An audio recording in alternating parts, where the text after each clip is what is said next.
दारे अरकम, दुश्मनों की नाक के नीचे इस्लाम का सीक्रेट मिशन। काबा के पास वो ऐतिहासिक घर जिसने इस्लाम का नक्शा बदल दिया। एक, दारे अरकम क्या है? मक्का में इस्लाम के शुरुआती 3 साल बहुत नाजुक थे। मुसलमानों पर जुल्म हो रहा था और खुलकर इबादत करना नामुमकिन था। तब सफा पहाड़ी के बिल्कुल पास एक नौजवान सहाबी हजरत अरकम बिन अबी अरकम का घर था। नबी सल्लल्लाहु अलैहि वसल्लम ने इस घर को इस्लाम का पहला मदरसा और गुप्त केंद्र यानी सीक्रेट सेंटर बना दिया था। 2, यही घर क्यों चुना गया? Master stroke strategy. मक्का में सैकड़ों घर थे, मगर इस घर को चुनने में नबी सल्लल्लाहु अलैहि वसल्लम की जबरदस्त हिकमत यानी रणनीति थी। 1, दुश्मन का कबीला। हजरत अरकम बिन अबी अरकम बनु मखजूम कबीले से थे, जिसका सरदार इस्लाम का सबसे बड़ा दुश्मन अबू जहल था।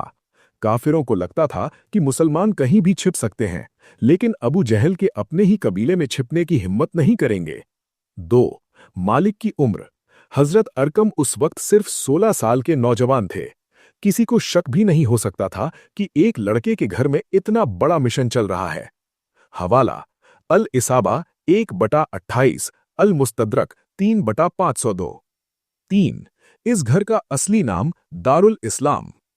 इतिहास में इस घर को सिर्फ दारे अरकम ही नहीं बल्कि दारुल इस्लाम यानी इस्लाम का घर भी कहा जाता है, क्योंकि यही वो जगह थी जहां इस्लाम ने अपनी जड़ें मजबूत की। लगभग 3 साल तक नबी सल्लल्लाहु अलैहि वसल्लम यहीं रहे और सहाबा को आने वाले वक्त के लिए तैयार किया। हवाला: सीरत इब्ने हिशाम 1/254। 4, यहां कौन सी आयतें उतरी? Revelations and worship.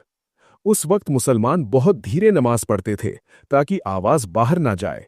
इसी माहौल के लिए अल्लाह ने सूरह इसरा यानी बनी इसराइल आयत 110 उतारी। अपनी नमाज न बहुत ऊंची आवाज से पढ़ो कि दुश्मन सुन ले, और न बहुत धीमी कि साथी भी न सुन सकें, बल्कि बीच का रास्ता अपनाओ। यहीं पर मुसलमानों को सब्र यानी धैर्य सिखाने वाली शुरुआती मक्की सूरतें नाजिल हुईं। हवाला: तफसीर इब्ने कसीर सूरह इसरा तबकात इब्ने साद 3/242। 5, 39 से 40 का ऐतिहासिक सफर, टर्निंग पॉइंट। इस घर में लगभग 39 लोग इस्लाम कबूल कर चुके थे, मगर डर अभी भी था। फिर नबी सल्लल्लाहु अलैहि वसल्लम की दुआ से हजरत उमर रजी अल्लाहु अन्हु वहां पहुंचे। जैसे ही उमर रजी अल्लाहु अन्हु ने कलमा पढ़ा, वहां मौजूद सहाबा ने जोश में अल्लाहु अकबर का नारा लगाया, जिसकी गूंज मस्जिदे हरम तक सुनाई दी। यही वो जगह है जहां से मुसलमान पहली बार खुलकर नमाज पढ़ने काबा गए। हवाला: दलाइलुन नबूवत 2/218। 6, अरकम रजी अल्लाहु अन्हु ने घर कभी नहीं बेचा।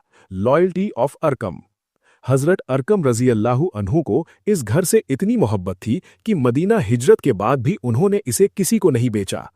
उन्होंने अपनी वसीयत में लिख दिया, ये घर अल्लाह के लिए वक्फ है, इसे न बेचा जाएगा और न विरासत में बांटा जाएगा। ये वसीयत कई साल तक कायम रही, यहां तक कि खलीफा मंसूर ने मजबूरी में मस्जिद के विस्तार के लिए इसे ले लिया। हवाला: तारीख मक्का अजर की 2/235।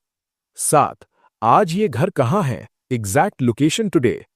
आज करोड़ों हाजी सफा मरवा की सही करते हैं, मगर बहुत कम लोग जानते हैं कि वो इस मुबारक जगह के पास से गुजरते हैं।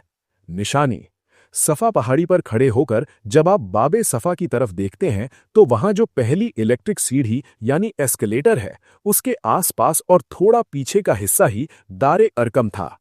पहले ये पहाड़ी के दामन में अलग मकान था, लेकिन 1955 में हरम शरीफ के विस्तार में इसे मस्जिद के अंदर शामिल कर लिया गया। हवाला: तारीख मक्का अजर की 2/235।